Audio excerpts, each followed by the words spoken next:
এখনকার দিনের সাইকেলে খুবই জনপ্রিয় হয়ে উঠেছে। MTB, hybrid bike, road bike এই সমস্ত সাইকেলে ডিস্ক ব্রেকের ব্যবহার বেশি লক্ষ্য করা যায়।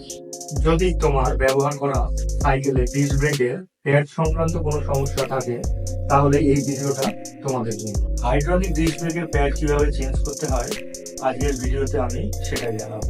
এর জন্য যে টুলস গুলো লাগবে সেগুলি হলো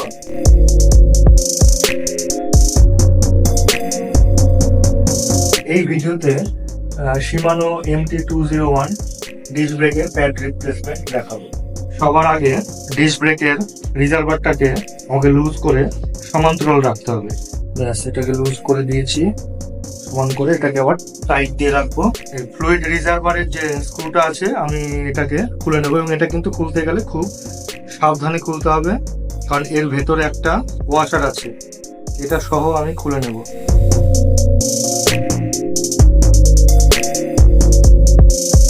এবার একটা সহজ সরল উপায় এখানে দেখাবো। এটা সিরিঞ্জের প্লাস্টিক বডি, এটা এখানে প্রেস করে রাখবো, খুব টাইট হয়ে যাবে একদম, যাতে করে যখন আমি প্যাড রিপ্লেসমেন্ট করব ব্রেকের অয়েলটা যাতে কোনোভাবে ওভারফ্লো হয়ে না পড়ে যায়, অয়েলটা এর মধ্যে ঢুকে থাকবে। চলো বাকি কাজটা করবো। 5 নম্বর অ্যালেন কি দিয়ে ডিস্ক ক্যালিপারটাকে খুলে নেব।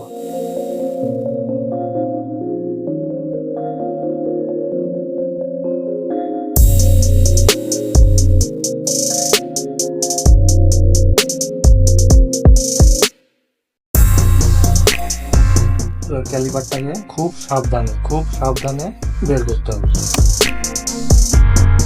এবার পিলার ব্যবহার করে সিকিউরিটি পিনটাকে খুলে দিলাম। এবার প্যাডটাকে বের করে নিতে হবে। এর উপর থেকে হালকা করে চাপ দিয়ে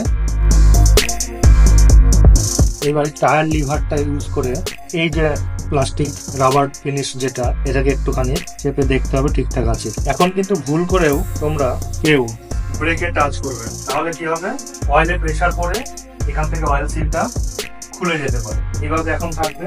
এবার এই ডিস্ক ব্রেক প্যাডটাকে রিপ্লেসমেন্ট করে দেখাবো, এবং কি প্যাড লাগবে আবার এই ডিস্ক ব্রেক প্লেটের সঙ্গে সেটা এবার একটু দেখে নিয়ে একদম সেম ম্যাচ করিয়ে তবেই প্যাডটা লাগাতে হবে।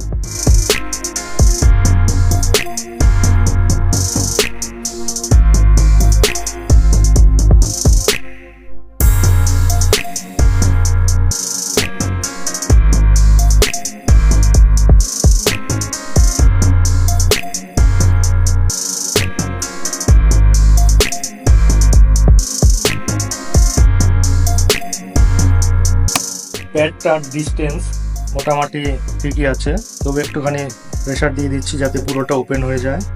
আর এদিকে প্রেশার দেওয়াতে দেখো, ওদিকটা দেখো, অয়েল লেভেলটা খানিকটা ওপরের দিকে উঠে গেছে। এর জন্য এখানে এই ট্রিকটাকে লাগানো হয়েছে কাজে, যাতে অয়েলটা লিকেজ না হয়ে যায়।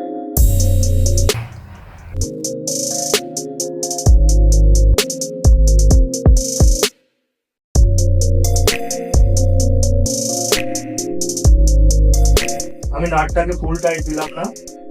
এবার আরেকটা ইম্পর্টেন্ট কাজ করতে হবে, সেটা হচ্ছে এখানে যে জোগাড়টা করেছিলাম এটাকে এবার আমি খুলে নেব, এবং এর মধ্যে যে অয়েলটা আছে এটাকে একটু পাম্প করে ভেতরে ঢুকিয়ে নেবো, এবং সেটা এইভাবে লাগবে।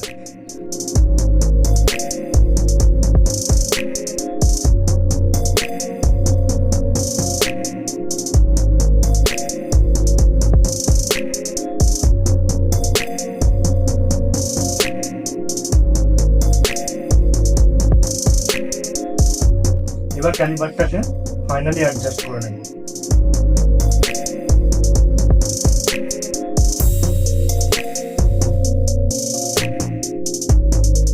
ফুল টাইট কমপ্লিট, খুব সুন্দর কাজ করছে। অবশেষে ডিস্ক ব্রেক প্যাড লাগানো কমপ্লিট হয়ে গেল। তোমরা কিন্তু নিজেরা এগুলো বাড়িতে ট্রাই করতে পারো। ভালো লাগলে একটা লাইক করে দিও, মতামত জানানোর জন্য তোমরা কমেন্ট করতেই পারো। আর যদি আরো ভালো লাগে তাহলে তোমরা অবশ্যই শেয়ার করতে পারো। আজকের ভিডিওটা এই পর্যন্ত, চলো টাটা।